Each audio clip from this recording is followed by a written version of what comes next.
when I was given the opportunity to choose something to talk about when we talk about being mindful, I chose a theory that I'm learning more and more about.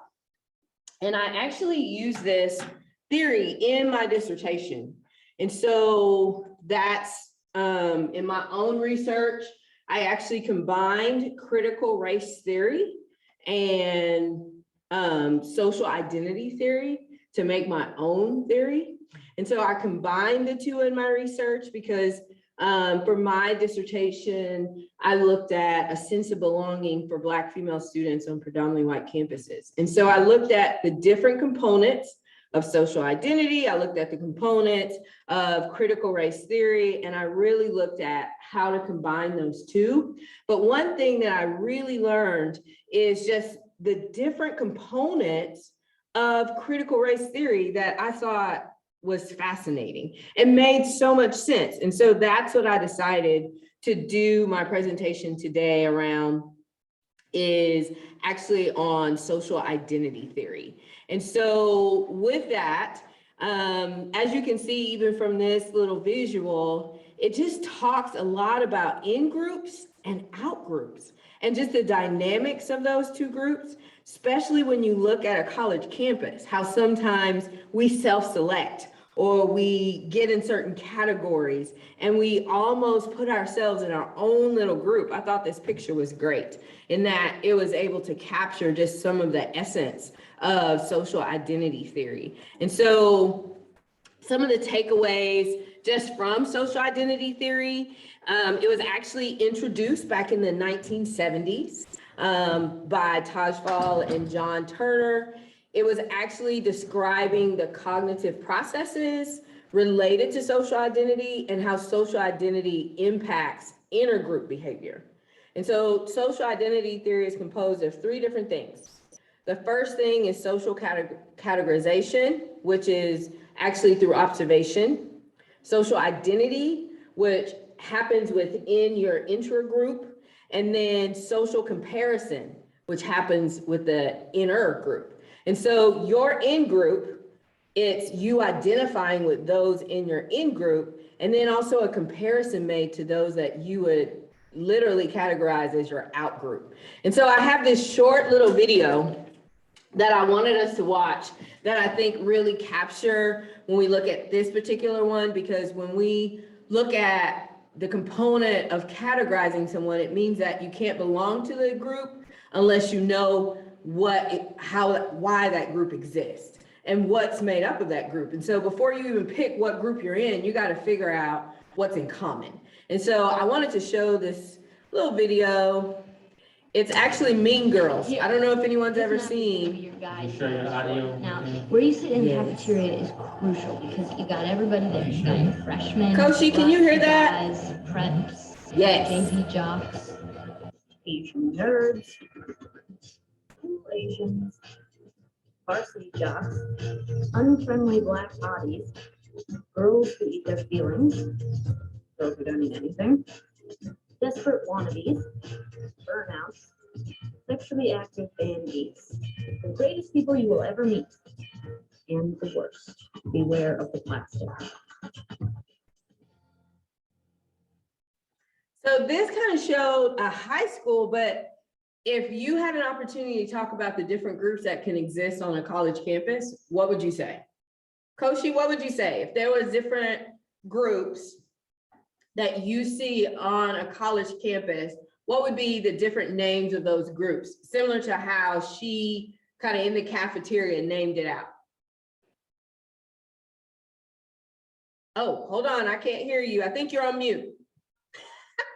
White, Black, Hispanic, that seems the first observation. Yeah, so we're kind of instantly divided because of our outer characteristics, right? It's not even sometimes the plastics or the, we first identify and categorize people based on what we see, right? What would you think, Dr. Sullivan? I would probably say then maybe faculty, staff, and admin. Yes. So even on the professional scene on a college campus, we divide based on what contribution we have, right? And so, you know, even as you talk about that, we all look at different ways and we all have a different perspective of how we were categorized groups and who we could possibly belong to.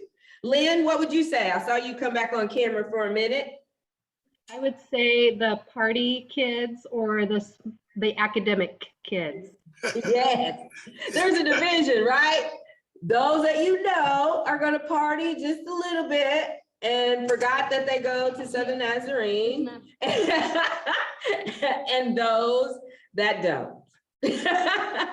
Absolutely. And so after we figure out the different categories, social identity theory says, now we need to figure out who we identify with. And we need to understand that your identity doesn't mean that you continue to simplify how you look at the world. It does more than simplify how you look at the world, and that the different groups within it actually becomes your sense of belonging. So Koshy, you talked about, we sometimes categorize people based on their outward appearance or their cultural group that they belong to, right? And so I would absolutely agree with that there are many times where I walk into a room and I look for another person that looks like me. And sometimes I sit by that person. Like there's even a book where the book is called, Why Do All the Black Kids Sit Together in the Cafeteria? I mean, a long title, but you know exactly what the book is about. And it talks about just sometimes there's comfort in identity and being able to find someone. It's not saying anything else about anybody else in the classroom. It's really talking about being able to feel a sense of belonging. Like if I can find someone else that looks like me, that's an instant belonging right there. That's nothing you had to build, nothing you had to do. It just became instant because of another way that you identified with someone else. And so those groups are chosen sometimes just by the way that we identify with other people. So if you look at Maslow hierarchy of needs, it actually talks about, you know, at the bottom, we have that food, water, warmth. Then we have emotional and intellectual safety. Then we go into friendship and sense of connection. Like that's where social identity theory would sit, right there with that sense of connection, hoping that we get to the point of respect, status, and recognition. But first, before we even do that, we have to identify. We have to connect. We have to get there. And so the next thing that I would say, move this a little bit out the way. There we go. The first thing I would have to say is social comparison. And so that's the third component of social identity. And if you look at this image that I showed, it talks about in social comparison that it almost becomes an us versus them mentality. It comes into play. Like after you've identified the groups, you know the categories, you have now identified with someone within that category. Social comparison now says, okay, it's us against them. And so if you look at this, you see on one side, it talks about our blessed homeland. That would be the inner group, right? And so everything we do, we have a glorious leader, we have a great religion, we have a noble populace, we have heroic adventures. But as they're looking out on the other side, the out group, they're saying they're barbarous. I mean, they're barbarians, right? They're wicked, they're primitive, they're backwards, they're brutish. I mean, like, and they're invaders. And so sometimes we look at our out group in a way, and even without them doing anything, because if you look in this picture, they look exactly the same. There's nothing different in this picture except for the flag, the color of the flag. But yet we view sometimes from our own perspective that those that are outside of our in-group are different from us, and it becomes an us versus them mentality. And so here's some important characteristics of a social group when you think about it. When you're a part of that social group, you're thinking about a mutual awareness. You're thinking you have one or more things in common. You have a sense of unity. You have this we feeling, right? And then there's a similarity of behavior and group norms. Like you just know, written and unwritten, what we do and what we don't do. Within your particular, what you would identify as maybe your group of belonging or your in group, what is a culture that is pretty representative of your group universally? Can you think of one?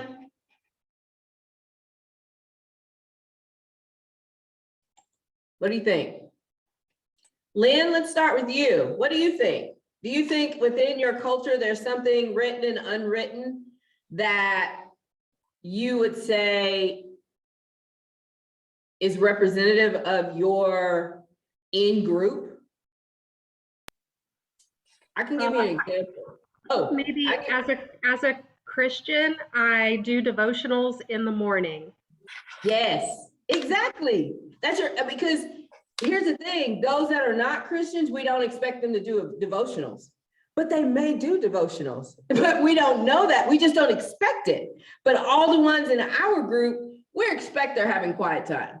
So there's certain norms or expectations with our group that we identify with that sometimes we don't even think about, but we just don't put it on another group, but they may still be doing it. You don't know. And so we draw our own conclusions when we're in those social groups of what's happening in our group is our group. No one else is doing it, but that's not always the case. It's not always what we perceive is not always the reality of the situation. And so that's what I think was so great when I looked at social identity theory, because it just made me think about, we can get in our own little bubbles within our groups, and we can put different things upon our groups that really may not be the case at all for the out group. So I want you to, I told you it's gonna be interactive I said we're gonna get together, right? So here's what I need you to think about. I need you to think about your personal identity. I want you to take a minute to think about the self-conception you have about yourself. Think about personal skills and abilities, how they shape how you view who you are, the feelings you get when you look at yourself, right? As it relates to those aspects and how that makes you feel about yourself. What is your own personal identity? For me, I personally identify being a Black woman with different abilities, because I mean, that's just where I am. So if someone would say, who do you identify with? I identify with Black women. I mean, and I don't have to think about it. I just know. Lynn, you talked about your group being Christians, but what's your personal identity? Koshy, what about you? What would you say is your personal identity? I come from India, so that's my background. I'm a Christian. That too is part of my identity. Yep. You're a husband, you're a father. I mean, there's so many things, right? And so many groups that we can possibly choose from on things that we identify with personally. And sometimes in the room, it makes us feel better to have those intersectionality of identities. If I don't see someone that looks like me, as far as my color, I may be attracted to other women in the room. I may instantly identify with them. If I see, so sometimes our personal identity, and that's where it says, like, even though it's social identity theory, your personal identity still feeds into this, still becomes part of that because of how you think about yourself. And so that being a component and that being your in-group, now I want you to take a moment to picture yourself with a group of people that have not succeeded as a team. And think about how you feel about being in that group.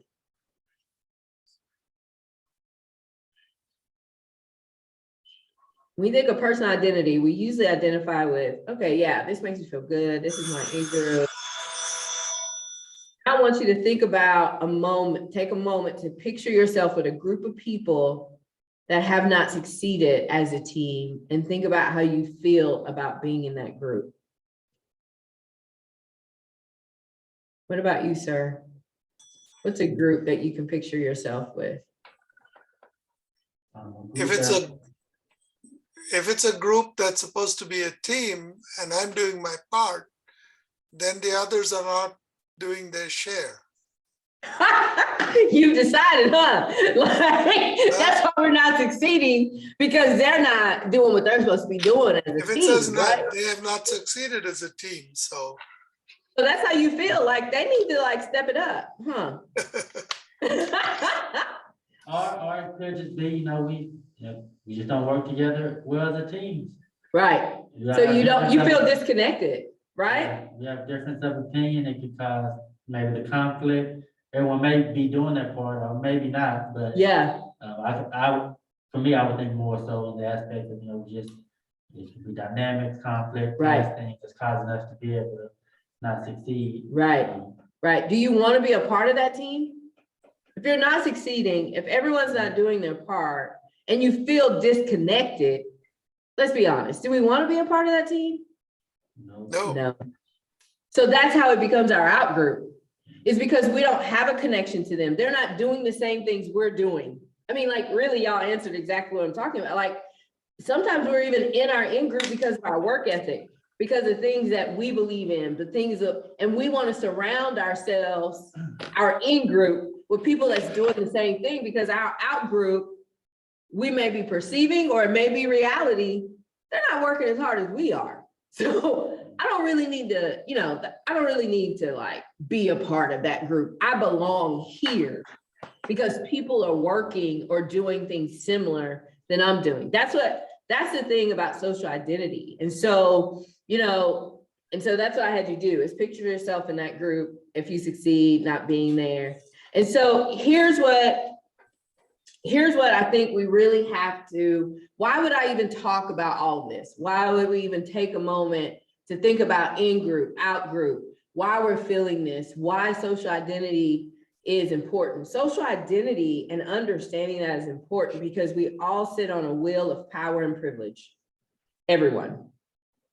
And in order for us to be mindful of how we go about our day, how we interact with people, how we make decisions, how we do things, are we sometimes making decisions or have the privilege to make the decision based on how our in-group would perform and instantly outing someone else?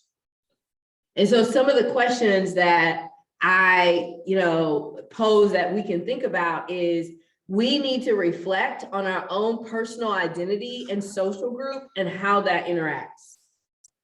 And consider how your social identity plays into your privilege, whatever that may be.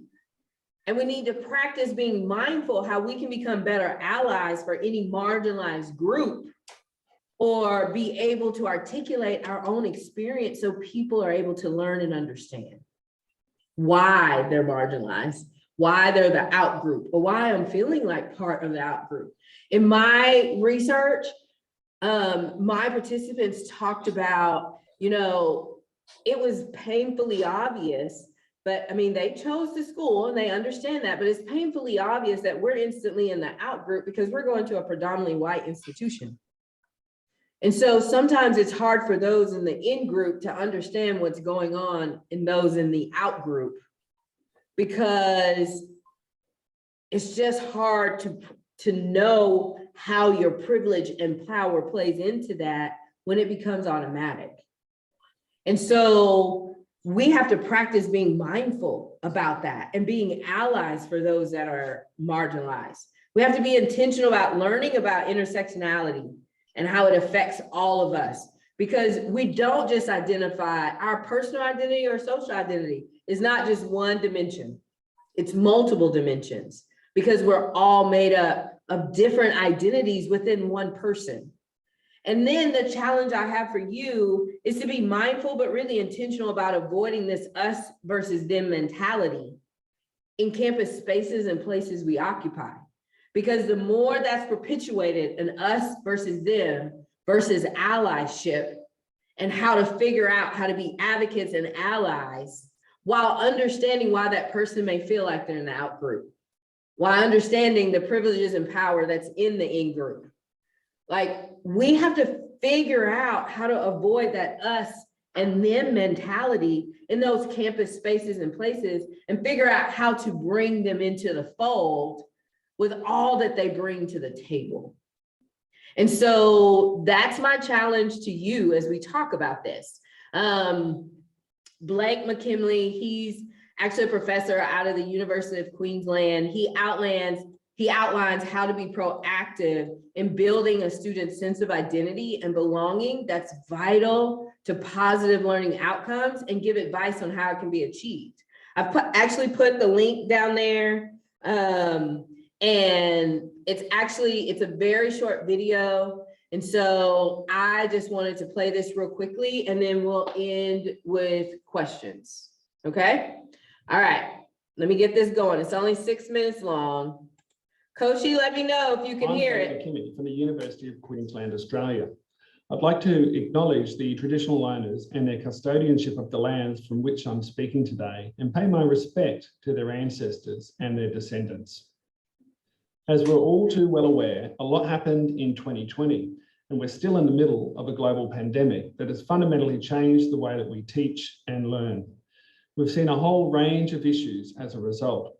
Students told us they were thinking more about leaving, and they were less satisfied in some courses. Students told us they missed their social connections on campus. Course coordinators told us that it was difficult to get students to engage online, and we saw increased withdrawals from courses where students had not attempted the assessment. Students also told us they were more stressed, and course coordinators told us they had to provide more mental health support. There was a significant increase in academic integrity cases too, and assessment was submitted later, sometimes of lower quality, and students told us their workload was higher. Now, there's something connecting all of these issues, and that is social identity. This comes from the social groups that we belong to, like our professional identity, discipline identity, cohort identity, course identity, and even cultural identity. Identity is important for positive attitudes about study. It increases commitment and reduces attrition. Identity increases satisfaction. It's why we aspire to commence study and helps us finish our study.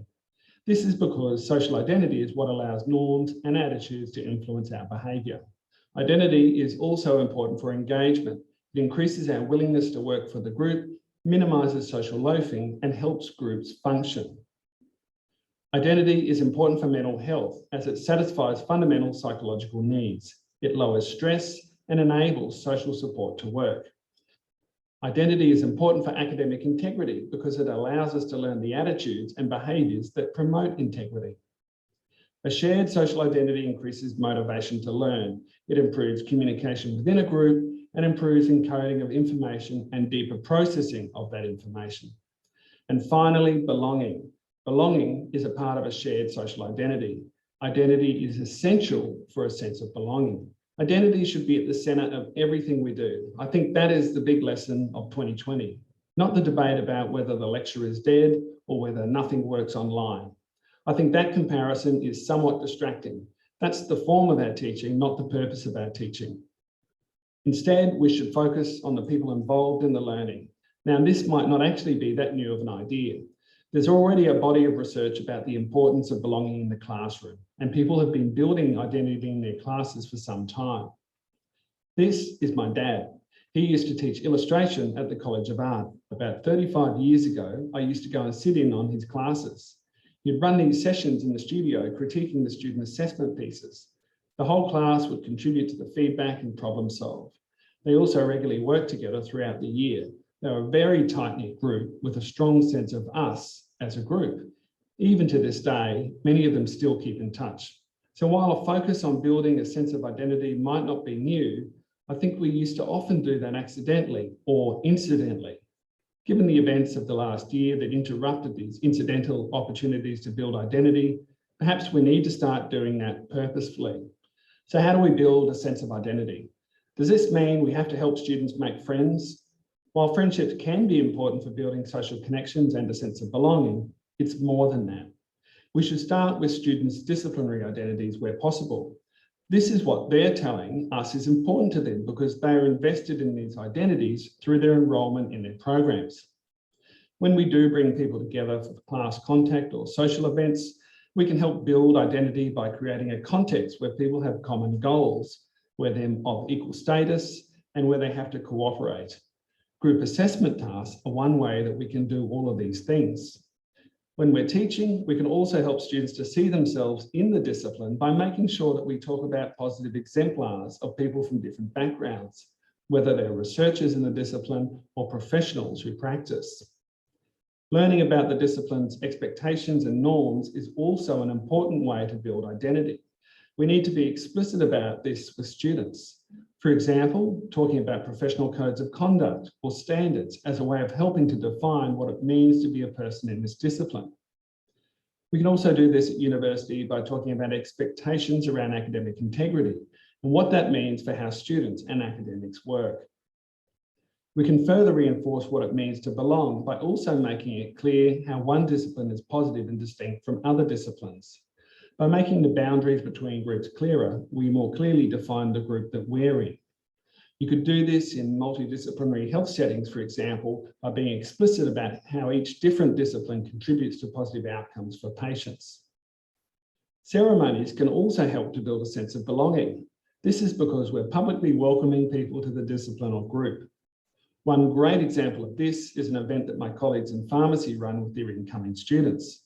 They have a ceremony where new students receive their white pharmacy coat in front of academics, people from the profession, their peers and family. This represents a public commitment to that identity by students that's recognised by others who are important to the students. Finally, language matters. For a while, there was a move to refer to and think about students as customers. Unfortunately, this undermines our ability to build a sense of belonging as it sets up an us and them relationship. In reality, when students enroll in university study, we should be welcoming them into the group as new members of our disciplines. In doing so, we should be using us to refer to students as well. Okay, so what do y'all think about that? He brought up 2 points that I thought was very critical. Is one, he talked about in order to help students build a social identity, we need to get them involved in our disciplines from day one. We need to help them see how they're going to be future business people. We need to help them see how they'll be future nurses. We need to help them see how they'll be future athletic trainers or physical therapists or, behaviorists. I mean, we need to, from day one, see that. That was one of the points that he talked about and present it, like even in a ceremony, if possible, to like people in the profession, people, that's on campus that maybe to show this is an identity that I am claiming and I'm proud of. And then the second thing he talked about is in order to build a sense of identity for our students and be mindful about it, we need to eliminate the us versus them mentality. Students not as our customers, students as our partners, because they are future professionals within our discipline. If you take the first one, where he talked about helping students to see where their degree will work out after leaving SNU, what do you think about that? You agree, disagree? I definitely agree. And I'm not sure that many institutions do a good job of connecting students with professionals in the workplace early in their program of study. We do a lot at the end where we help them dress the part for the interview based on the type of job. We help them learn to interview for the types of jobs and the type of career there. But I'm not sure we just in general. Yeah. There's lots of opportunities to partner students with people in the public, in certain businesses, as to shadow, to establish a mentor, so that students are, while they're in the safe environment with us learning about the field, they're also experiencing the environment and the social norms and standards within the degree they're going into outside of us. And we're helping them to create their in-group. If we go back to what we've even talked about is within your social group, there's norms and behaviors. So when they're going into a new place of their profession, they're not the outsider. They're already in. And that's how we help to be mindful and build them into where they need to be, is we're already showing them how to be in the in group, because it's going to exist wherever they go. And so that's what we can start doing within our own disciplines, is helping them to see that from the beginning. And then the other thing he talked about is not seeing students as customers, but seeing them as part of the team, because they are your future clinicians. Almost similar to what we've talked about when we talk about youth and we say they are our future leaders. They are leading our country. I mean, we're pretty much speaking that into existence. I mean, it's fact. Well, what's different coming on a college campus? I mean, it's still the same thing. Those are our future business leaders. Those are our future CEOs. Those are our future Fortune 500 company employees. I mean, like, it's the same thing. So it's not a us versus them. It's we need to help them become their best you because they're representation of our team. Because when they go out into the workplace, they're going to ask where they studied. Where'd you get your degree? Where'd you go? Or they may hang up there. They're part of our team. And so if we're not mindful about that, if we're not thinking about that, and we're not investing in our students in that way, then we're only doing ourselves a disservice, in my opinion. So we got to bring them in the in group. We can't let them be out when it comes to our professions. And I agree with that. We should, help bring them into the in group and, their respective ministries. But I think it's looking different for adult education. Most of our students are already in their professions. Yes. Trying to advance in their career. So what would be your advice? How does that look in the adult education world? Yes. Because we don't want to blur the lines. Right. 20, it's not us versus them, but in the extent it is, because adult students have a different, in trad classes, Yes. you can't get them to talk. Adult students won't shut up, because they know everything. Yeah. So how do you go about it without blurring that line, but still making them feel like part of it? Yes. Because students will challenge you. Yes, they will. You know what I do in all of my PS classes is I at some point put them in the place of being the instructor to teach it back to me. If you could teach it back to me and your peers, you then felt like you're a part and that you're contributing to it. And so much so that I have this young lady, I was teaching a HR management class, HR management and workplace diversity under OL. And we were looking at these different strategies within her company. And we were talking about how HR plays out in some of those areas. And she's like, I got a much bigger picture of what HR really does. I just thought they take your application and they hire people. I didn't really think all the things that really fell under HR. And so she actually worked at Variety Care here in Oklahoma City area.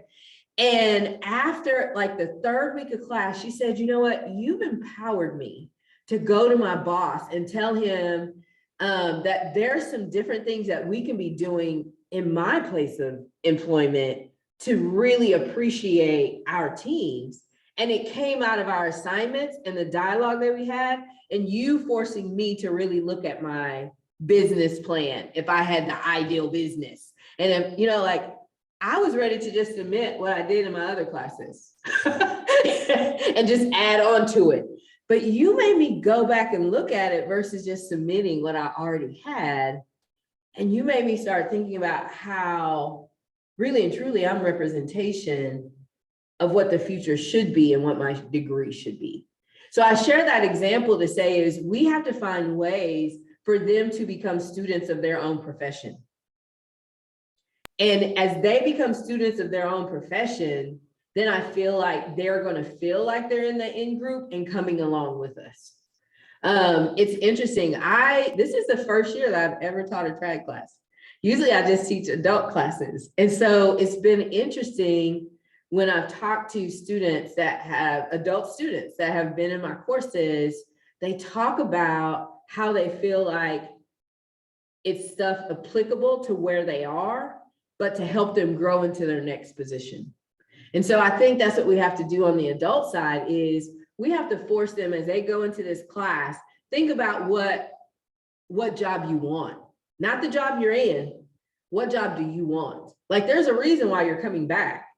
There's a reason why you signed up to go back to school after all these years. Is it to get a promotion? Well, what's that job?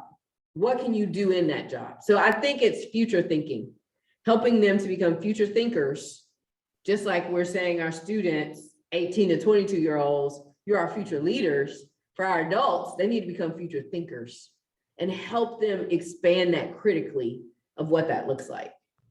I hope that made sense. Oh, no. Lynn, I saw you were unmuted. What do you think? Yes, is that Keith in the room there with you? It is. Okay, hi Keith. I have another recommendation. When we have adult students returning to a campus, they are in the workplace, they don't have an in-group. They probably aren't hanging around at lunch at work with a bunch of other students. So That's I a think good it's point. really important in our adult learning programs that we're helping the adult learners connect with each other, because that is now their in-group to learn. They've been out of the classroom probably for a long time. So help them to learn together those norms of studying and managing their time and what it means to be a student and how to write a paper and where to go for help. It's really important that we get them talking to each other early when they return to us, so that then they have that in group to kind of go through their program with, because it can be very lonely. We all know adult learners, it's a lonely journey. It So sure we can is. help them connect with that new, we're really forming a new in group for them and really helping them see that these are their people. Yeah. And it's crazy because I told someone the other day, like when I went back for my doctorate, I had been out of school 18 years. And the majority of people in my class had just finished their master's at SNU. So I was like literally scanning the room for someone that looked a little bit older. And that became my in-group. That's the person who I'm like, did you get your chapter 3 ready? Where are you? Did you propose? That became we will walk across the stage together. So it's funny that you talk about that, but yeah, absolutely that too. Like, you're right. Like, finding an in-group is what get us through and persevere. We can't get that sense of belonging unless we first figure out what the groups are, who we identify with, and we realize that sometimes the comparison steals our joy. We need to focus on taking away the comparison to some extent. It's there, but be mindful of not the us versus them mentality. I mean, like, we have to be mindful of that. But we got to identify that it's happening first in order to be mindful about it. And so that's what really I loved about just studying this theory, and why I wanted to share even more with you and each of you on Zoom, is because and whoever sees this recording, is I just really think there's more there when we really scratch the surface to understand how we can also be advocates and allies. And we can figure out a way to be a champion for either someone in our class or someone we're teaching or someone we work with or someone we work alongside or someone we work on a team. I mean, like, it's our responsibility to do that and be mindful of that.